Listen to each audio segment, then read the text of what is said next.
చూడండి ఫ్రెండ్స్, మనం ఫీల్డ్కి వెళ్తుంటే లారీ బ్యాటరీ సడన్గా డౌన్ అయిపోయి లారీ అనేది ఆగిపోయింది.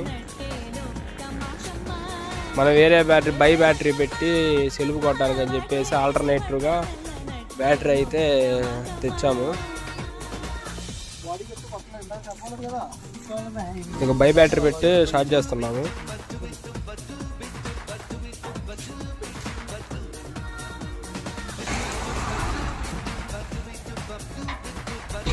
కొట్టు శివా,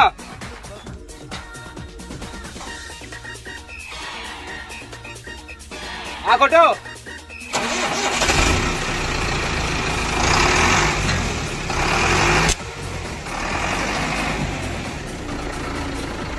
ఈ బ్యాటరీ అయితే సెల్ఫ్ కొట్టి బ్యాటరీ ద్వారా లారీ అనేది స్టార్ట్ అయిపోయింది.